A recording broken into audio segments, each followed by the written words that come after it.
Right, here we are. Just going to pour.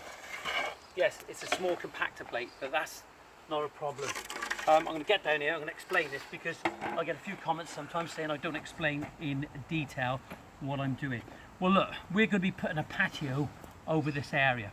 There's a few considerations when doing a patio. Is the sub base and getting the substrate right. The substrate being the dig, and the sub base. Okay. So what we've done on this project so far to date, if you look over there, you'll be able to see there's been a lot of brick rubble that we've recycled in this garden.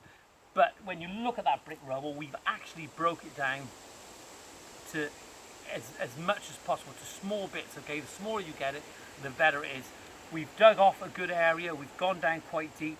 In fact, I think we've gone down about 12 inches in fact, and that's allowed us to use the soil in other areas where we're going to be needing it. Okay. The other thing is, of course, is that the more sub base you use, the better. But it's so important that you compact it at intervals and get the compaction levels right. Okay, so we've got our hardcore in place, we've got it compacted, we've broke it up, we've tracked it in, we've hit it down with a bucket, we've gone over with the compactor plate, we've blinded it off, we've got it nice and level, it's looking good. Okay, then I get to that decision time about the paving that we're using. Now the paving, what you'll find it as a whole these days is a lot thinner than what it was years ago when we were using those old 15mm flagstones where you could just lay it on a flexible driveway system, i.e. like laying on sand. As long as you put a bit of cement in it, you tap those big old boys down, those 3x2s, they're not going to move. Okay, well they shouldn't do if you get the compaction correct. So what we've used on top of this now, on top of the hardcore, we've used a QPC, which is a quality paving concrete. Okay, quality paving concrete. And what that is, it's a type of concrete that is quite a weak mix.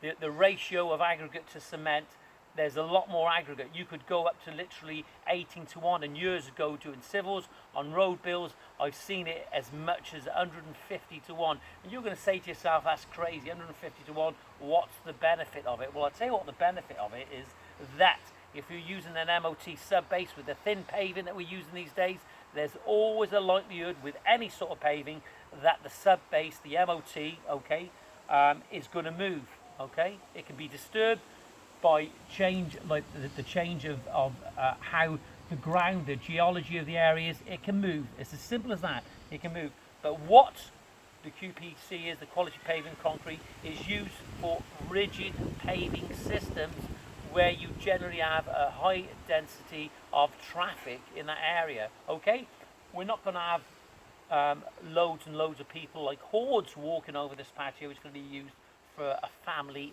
fun area.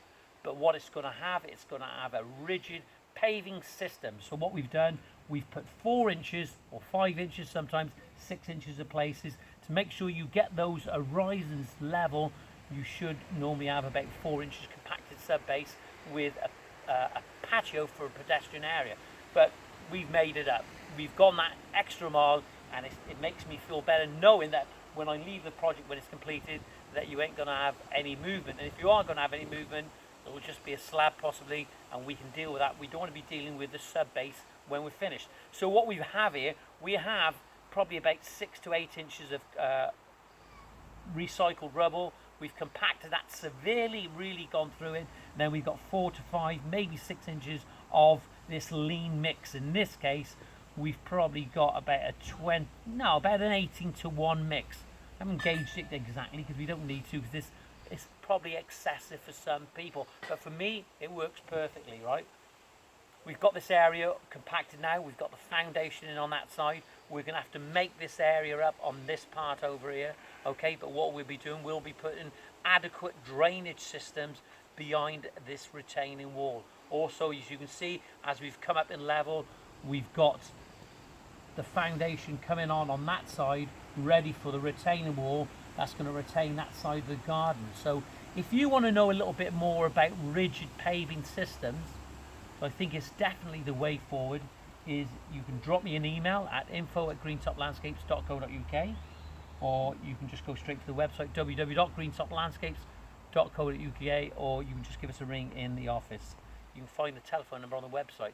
Look, thanks for joining us. I'll see you in the next video, and if you have any questions, please be kind. See you soon.